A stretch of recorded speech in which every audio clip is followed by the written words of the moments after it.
कि मेरे मालिक ने इस उम्मत पर यह फैज़ान फरमाया कि इसका कुरान भी महफूज है और नबी पाक सल्लल्लाहु अलैहि वसल्लम का फरमान भी महफूज है, आपकी अदाओं के साथ महफूज है। मैं एक आपको मिसाल देता हूँ, अगर हमारे नबी पाक सल्लल्लाहु तआला अलैहि वसल्लम के चलने की का अंदाज़ क्या था, अगर हमें यह मालूम ना होता तो क्या फ़र्क था? कोई जन्नत जहन्नुम का मसला तो नहीं है ना। लेकिन मैं कुर्बान जाऊँ उन सहाबा पर और उनके शागिर्दों पर, उनके अगले शागिर्दों पर, यहाँ तक कि जिन्होंने मेरे नबी की चाल भी हम तक पहुँचाई। मैं आपको तर्जमा बता दे, यमशी तकफ़ियन व युक़ारिबुल खुता, आप थोड़ा कंधे झुका के चलते थे और पाँव छोटे रखते थे, खुला पाँव नहीं, ऐसे नहीं, करीब, पाँव छोटा, कंधे झुके हुए, गर्दन आगे थोड़ी, और चाल में तेज़ी, इतनी तेज़ी थी कि सहाबा को साथ दौड़ना पड़ता था।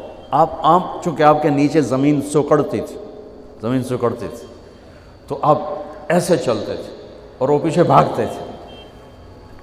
आपके देखने का हमें अंदाज़ मालूम ना हो तो क्या फ़र्क है। लेकिन मैं कुर्बान जाऊँ जो कह रहे हैं जुल्लो नज़र हिल मुलाह, अब यूँ देखते थे, यूँ ऐसे नहीं देखते थे हया की वजह से, बल्कि यूँ देखते। कभी कभी ऐसे होता तो फिर ऐसी तजल्लियात और आँखों से नूर निकलता कि सारे सहाबा यूँ हो जाते। सिर्फ दो आदमी आपको देख सकते थे, सिर्फ दो, एक अबू बकर और एक उमर, बस। यदहकान इलैहि व यदहकु इलैहिमा, दोनों आपको देख के मुस्कुराते और अपन को देख के मुस्कुराते, बाकी कोई आपको आंखों में आंखें डाल के देख नहीं सकता था। चलिए आपकी नज़र शर्म हिया ऐसे ऐसे।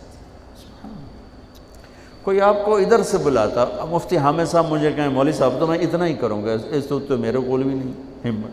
मौलाना इरशाद साहब कहें जनाब मौलाना साहब, इतनी मेरी ताकत है। लेकिन जब मेरे नबी को दाएं से कोई बुलाता था या रसूल अल्लाह, तो अब यूँ नहीं करते, अब यूँ करते थे, पूरा मुड़ते थे उसकी तरफ, पूरा सीना से सीना मिलाते थे। इधर से किसी ने कहा या रसूल अल्लाह, तो अब यूँ नहीं करते, अब यूँ करते थे पूरा। मैं कुर्बान जाऊँ, इस मोबाइल ने कितनी बदअखलाकी फैलाई है कि एक आदमी बात कर रहा, वो मोबाइल देख रहा। और ख़ास तौर पर वालिदैन से कह रहा हूँ, अब छोटा बच्चा आए और उसे तुमने तवज्जो ना दी, ये घरों में 99.9% बल्कि 100% हो रहा है। फ़ोन पे लगे हुए, छोटा मासूम बच्चा माँ से बात कर, वो फ़ोन पे लगी हुई, हाँ हाँ बोल किया ना, सुन दी पाइयाँ, सुन दी पाइयाँ, भौक नहीं। आपने ज़बा कर दिया। अरबी का लफ्ज़ है तवज्जो फरमाएँ, ये लफ्ज़ अरबी का तवज्जो, तवज्जो फरमाएँ का मतलब है, ये तवज्जो की ता हटाओ तो नीचे उससे वजह निकलता है, वजह चेहरे को कहते हैं। तवज्जो फरमाएँ का मतलब है बूथा शरीफ मेरे आल कर, मेरी तरफ चेहरा करके बात कर। मेरे नबी जब किसी से बात करते थे, सीना भी उसको देते थे, चेहरा भी उसको देते थे। जब आप गमगीन होते थे क्या करते थे, अब दाढ़ी पकड़ के यूं बैठ जाते थे, यहाँ टेक, इसको नीचे और यूं पकड़ो।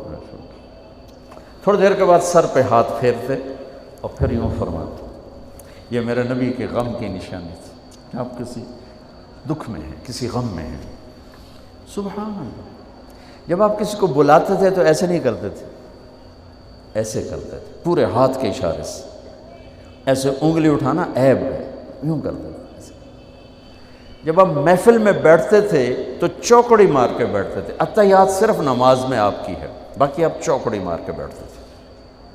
और पूरी महफिल में टांग नहीं फैलाते थे, चाहे कितनी लंबी मजलिस हो जाए, टांग नहीं फैलाते थे कभी भी। इज्जत देते थे, सामीन जालिसीन को एहतराम देते थे, इज्जत देते थे। और दौरान गुफ्तगू आप यूं करते रहते थे, यूं। ये आपकी बेसाख्ता हरकत थी, ये हथेली, ये अंगूठा, ये हर आदमी में ना कोई उसकी जिस्म की गैर इरादी हरकत होती। जैसे मैं अपने अंगूठे को यूं यूं करता रहता हूँ, मुझे ये मेरी बचपन की आदत है, मुझे पता भी नहीं होता मैं अंगूठा ऐसे कर रहा होता हूँ। तो मेरे नबी की बग़ैर इरादे के हाथों की हरकत थी। आप दौरान गुफ्तगू यूँ फरमाया करते, या आपको ऊपर करके दिखा रहा हूँ, वरना आप यहाँ हाथ होते थे और आप यूँ यूँ फरमाते रहे। वाह, क्या सहाबा थे जो हर शय हम तक पहुँचा। सुभान अल्लाह। जब आप गुस्से में होते थे तो हमारी तरह कोई वो इजहार तो होता नहीं था, फट पड़े वो भी नहीं है, डांट डपट वो भी नहीं है, उसको बर्दाश्त किया है, उसका रद्द अमल आया है चेहरे पर। क्या यहाँ एक रग थी जो गुस्से में उभर आती थी, वो ऐसे ऐसे ऐसे ऐसे ऐसे करते, बैनहुमा इरक़ुन युदिर्रुहुल ग़ज़ब, तो उससे अंदाज़ा होता था गुस्से में किसी पर इजहार नाराज़गी है तो हम तो लान तान करते हैं। आप क्या करते थे? इधर से अबू हुरैरा आ रहे हैं, आप उन पे नाराज़ हैं और उनको बताना भी चाहते हैं, और ये नाराज़गी उनकी किसी तरबियती पहलू की वजह से है। मन तसर लिनफ्सिही ला यग़दबु लिनफ्सिही वमन तसर लहा। सारी ज़िंदगी अपनी वजह से न किसी पे नाराज़ हुए न किसी की डांट डपट की। तो जब इधर से आ रहे हैं ना अबू हुरैरा और आप उनको इज़हार नाराज़गी फरमाना चाहते हैं तो यूँ देखा और साथ ही यूँ हो जाते थे। बस इधर से अनस आ रहे हैं, आप उन पे नाराज़ हैं, देखते ही आप यूँ हो जाते थे। बस ये इतना था मेरे नबी की नाराज़गी का इजहार कि आप लगता है नाराज़। जब आप खुश होते थे तो ये जगह गुलाबी हो जाती। पहले बहुत खूबसूरत रंग था गुलाबी, लेकिन ये और ज़्यादा चमकने लगते, उसमें से नूर निकलने लगता था। इतनी छोटी छोटी बात, मेरे नबी की कोई बात छोटी नहीं है, लेकिन जैसे फ़र्ज़ और है, फ़र्ज़ किफ़ाया और है, वाजिब और है, सुन्नत मुक़द्दस सुन्नत, ये सारी ऐसे ही मेरे नबी का हर अमल अज़ीमुश्शान है कि हर अमल जन्नत में ले जाने का और अल्लाह की रज़ा का ज़रिया है। तो छोटा तो कोई नहीं, आपस में तकाबुल के। यानी ये मैं वो चीज़ें आपको बता रहा हूँ जिनका जन्नत और जहन्नुम से ताल्लुक़ नहीं, इश्क से ताल्लुक़, मोहब्बत से ताल्लुक़। हमारी जमात गई हाफ़िज़ाबाद, वहाँ मैं वकला में बयान कर रहा था। इलाके के बहुत बड़े ज़िम्मेदार आए हुए थे, किसी काम तो उन्होंने देखा तो सारी अदालतें खाली, तो उनका क्या हुआ कि ये तबलीग वालों का आलिम आया हुआ है, उसमें सारे चले गए। तो उसने वो पहले तो बैठा रहा, फिर वो जो जज का रीडर था उन्होंने कहा चौधरी साहब इतने वेले बैठे हो और जाके गल सुन लो। वो ज़रा तबलीग को अच्छा नहीं समझते थे, उनका चलो वेला बैठा सुन लो। वो आगे मैं उस वक्त अल्लाह के नबी के जानवर बता रहा था कि मेरे नबी की 9 बकरियां थीं, उनके नाम अजवा, सुकिया, बरका, वर्सा, जमजम, इतलार, इतराफ़, गैसा, कमरा। 9 बकरियां, 10वां बकरा युम, और उसमें कमरा आपकी ज़िंदगी में मर गई।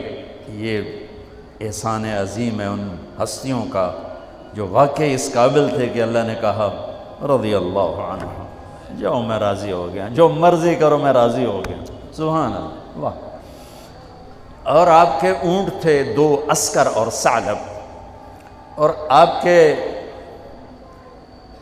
खच्चर थे उफ़ैर और दुल्दर और फ़िज़्ज़ा, और आपके पास गधे थे 2 उफ़ैर और याफूर, और आपकी ऊँटनियाँ थीं अज़बा, जदआ, शहबा, कस्वा, और आपके घोड़े थे लिजाज, तिराज, लहीफ, सजिल, सकब, सबहा, वर्द, यासूब, याबूब। ये आपके घोड़ों के नाम। एक घोड़े का नाम था वर्द, क्यों था? जैसे गुलाब का फूल नुमाया नज़र आता है, वो घोड़ा ऐसा हसीन था कि घोड़ों में नुमाया नज़र आता था। सबहा एक घोड़े का नाम था, सबहा। सबहा तैरने को कहते हैं, इन्ना लका फिन नहारी सबहन तवीला। उस घोड़े का नाम सबहा क्यों था? जब वो दौड़ता था तो लगता था जैसे पानी तैरता जा रहा। खैर मैं फिर लंबा चला गया। वो जो थे ना चौधरी साहब, वो बयान सुन रहे थे, वो गए वापस गाँव। तो अपने इमाम को बुलाया, कहा मौलाना साहब एक मसला दसो कि अपने नबी दी बकरियां दा नाम की है। वो आखन लगा ये भी कोई मसला है? अगे है तो भावें नहीं, मैं तू अज दस साढ़े नबी दी बकरियां दा नाम की। उसका क्या मसला ही कोई नहीं तो मैं दसा की। उसका क्या तो अज तक मैनू पट्टी पढ़ाई है कि ये नबी नू नहीं मनते तो ये नबी दे गुस्ताख हैं। मैं हुणे उन्होंने मौलवी की तकरीर सुनी है, वो तो नबी दी बकरियां नू मनदे तू आना नबी नू नहीं मनते। हुण तू जमातां नू रोकिया मैं तेनू खले फिरे सा। फिर वो हमारी जमात पूरी को ले गया अपने गांव ने, 15-20 हज़ार आदमी इकट्ठा किया, मेरा बयान करवाया हुआ, खाना हुआ। तो मैं कुर्बान जाऊं, आप उसी सिलसिले की कड़ी चल रहे जिन्होंने नबी के इल्म को लिया, आगे दिया।